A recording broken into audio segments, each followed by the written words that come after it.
कहना कि 90 दिन अगर गुजर गए तो फिर क्या हुआ, मैं कहता हूं आसमान गिर गया, क्योंकि 90 दिन सिर्फ 90 दिन नहीं है, वो एक आइन की बंदिश है।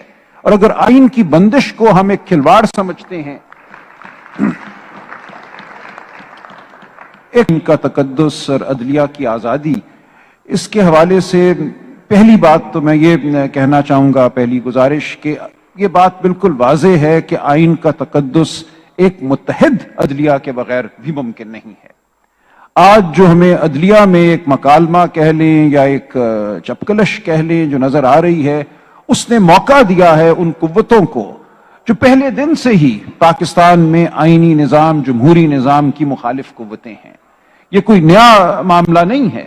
पाकिस्तान की तारीख हमें बताती है कि एक बुनियादी तजाद है, जिसको चेयरमैन माओ ने अपने अल्फाज में कहा था, द प्रिंसिपल कॉन्ट्रडिक्शन। वो हमारे मुल्क में यही है कि क्या इस मुल्क में जमहूर की आवाज को आवाज समझना है और उस आवाज को ताकत का सरचश्मा बनना है या नहीं बनना।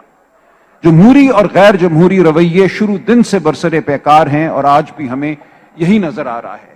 आज जो कुछ हम देख रहे हैं, ये एक सतह पे तो शायद सियासी कुव्वतों के दरमियान जंग है, लेकिन इसके पीछे बिल्कुल वाज़ेह है कि वही कुव्वत कार फरमा है जो चाहती है कि इस मुल्क में अगर जमहूरियत का कोई सांचा, कोई हुयूला कायम होना है तो वो उस कुव्वत की मर्जी से कायम हो।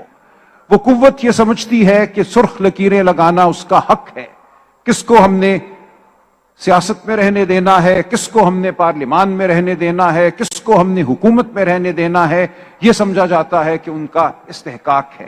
तो असल में ये जंग जो आज हम लड़ रहे हैं, ये जंग वही जंग है जो तमीजुद्दीन ने लड़ी थी, ये वही जंग है जो हमसे पहले बहुत से लोग लड़ चुके हैं और ये जंग हमारे बाद भी शायद जारी रहेगी।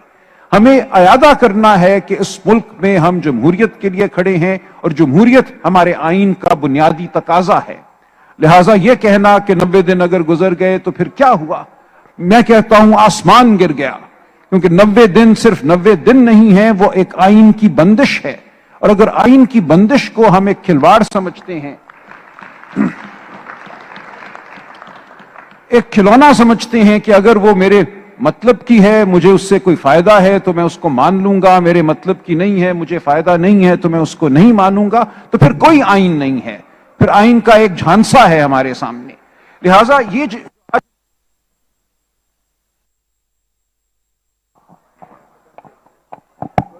हेलो जी, जो गुफ्तगू आज हम कर रहे हैं ये इंतहाई बुनियादी नौइयत की गुफ्तगू है। हम जमहूरियत के लिए लड़ रहे हैं, हम आइन के लिए लड़ रहे हैं। हमारे बाकी नजरियात बिल्कुल मुख्तलिफ हो सकते हैं, ठीक कहा खोसा साहब ने। हमारा जहनी पस मंजर, हमारा सियासी पस मंजर, हमारे कई नस्बुल ऐन एक दूसरे से मुख्तलिफ हो सकते हैं, लेकिन आइन को मुकद्दस मानना मैं समझता हूं हम सब की वो कदर है जिस पे हमारा इत्तफाक है। इस कदर पर हमारा अगर इत्तफाक नहीं तो फिर रियासत तहलील हो जाती है। फिर मामला सिर्फ असेंबली के तहलील होने का नहीं रहता, फिर मामला बहुत इससे आगे बढ़ जाता है। हम एक रेवड़ बन जाते हैं, हम एक कौम नहीं रहते। लिहाजा हमें हर रोज इस बात का यादा करना है और कहना है कि हम क्यों इस तरफ खड़े हैं, हम क्यों तकाजा कर रहे हैं कि सुप्रीम कोर्ट मुत्तहिद हो, हम क्यों तकाजा कर रहे हैं कि सुप्रीम कोर्ट के फैसलों को माना जाए। इसका एक ही मकसद है कि जो गैर जमहूरी कुव्वतें हैं उनको धकेला जाए पीछे, जमहूरियत को मौका दिया जाए। तो ये मेरी गुजारिश है, मैं ज्यादा वक्त नहीं लेना चाहता। हमें हमारा नस्बुल ऐन, हमारी अक़दार बिल्कुल वाज़ेह हैं। इस हवाले से हमें कोई शक नहीं होना चाहिए कि हम वही लड़ाई लड़ रहे हैं जो पिछले 75 साल से हमें दरपेश है। हर रोज कातिल की शक्ल बदल जाती है हर दौर में, लेकिन मार्का ये वही है, कशमकश ये वही है। आप सब इसमें जुटे रहिए, हम सब इसमें इकट्ठे हैं और इंशाअल्लाह फतह हमारी होगी।